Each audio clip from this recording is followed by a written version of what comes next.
আসসালামু আলাইকুম। আপনারা সবাই কেমন আছেন? আশা করি ভালো আছেন। আমিও আলহামদুলিল্লাহ ভালো আছি। আপনাদের মাঝে আমি আজকে একটি রান্না নিয়ে আসছি। রান্নাটি হলো লাউ শাক। লাউ শাকের সাথে থাকবে নতুন আলু, দেশি সিম, কাঁচা পাকা টমেটো, আরও আছে পেঁয়াজ কলি। তো আমি শাকগুলোকে সুন্দর করে ঝপড় ঝপড় করে ধুয়ে আলাদা আলাদাভাবে সব কিছু সিদ্ধ করে নেব। লাউ শাকটাকে পানি ঝরিয়ে আলাদা সিদ্ধ করব, আর সিম, আলু, পেঁয়াজ কলি একসাথে সিদ্ধ করে নেব। সবগুলো হালকা সিদ্ধ করব, বেশি না। বেশ, তো আমার শাকগুলো ধোয়া হয়ে গেছে। আমি পাশে সব কিছু করে নেব। তো সব সিদ্ধ টিদ্ধ করে আমি এখন একটা কড়াইতে কিছু পরিমাণে তেল দিয়ে শুকনো মরিচ ভেজে দিয়ে দিলাম রসুন কুচি। রসুন কুচির সাথে দিয়ে দিচ্ছি কাঁচামরিচ কুচি। কাঁচামরিচের সাথে দিয়ে দিব পেঁয়াজ কুচি।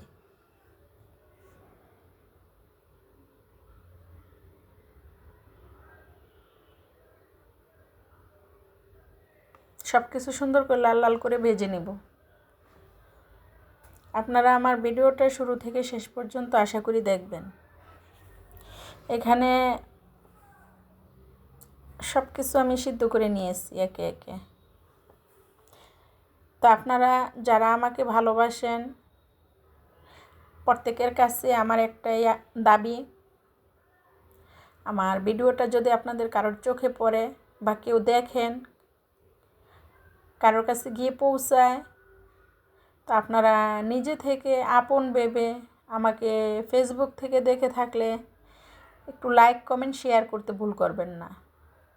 আর যদি ইউটিউব থেকে দেখে থাকেন তাহলে প্লিজ সাবস্ক্রাইব করে দিবেন আর অল বেল বাটনটি ক্লিক করে দিবেন, যেন অন্যান্য বন্ধুরা দেখার সুযোগ পায়।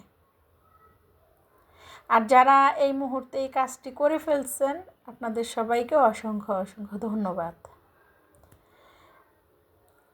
তো এখানে আমি শাকটা দিয়ে নেড়েচেড়ে সুন্দর করে লাস্ট ফিনিশিং আমি দিয়ে দিলাম আমার সিম, আলু, পেঁয়াজ কলি সিদ্ধ করে রাখছিলাম ওটা। তারপর আমি কিছু কাঁচা পাকা টমেটো দিয়ে দিব সাথে। এটা দিলে আমার কাছে ভালো লাগে, আপনারা দেন কি না আমি জানি না। তো যাই হোক, এক একজনের রান্না এক এক রকম, এক এক অঞ্চলের রান্না এক এক রকম। রান্নার ভেদাভেদ অঞ্চল ভিত্তিকও হয়।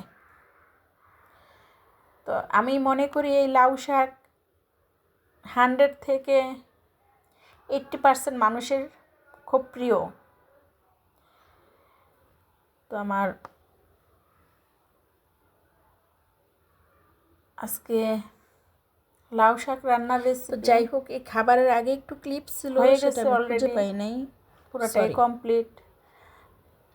লাস্টের একটু ক্লিপ আমি নিতে পারি নাই, ব্যস্ততার কারণে। আমি পেঁয়াজও করেছিলাম, ডাউলের বড়া যেটা বলে, ওটা দিয়ে আমি এক লোকমা ভাত আমি এখানে আমার শাকটাকে ঢেলে নেওয়া বা পরিবেশন করা, ওই ক্লিপটুকু নিতে পারি নাই।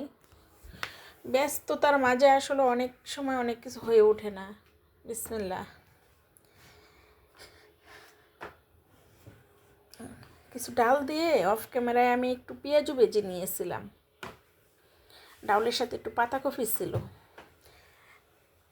তো আমার ভিডিওটা দেখার জন্য আপনাদেরকে অসংখ্য ধন্যবাদ।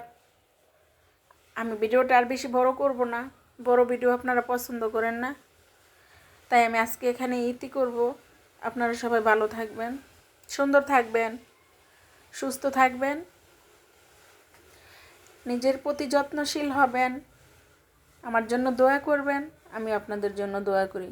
আল্লাহ তাআলা রাব্বুল আলামিন আপনাদের সবাইকে যেন সুখ শান্তিতে রাখে। আল্লাহ হাফেজ।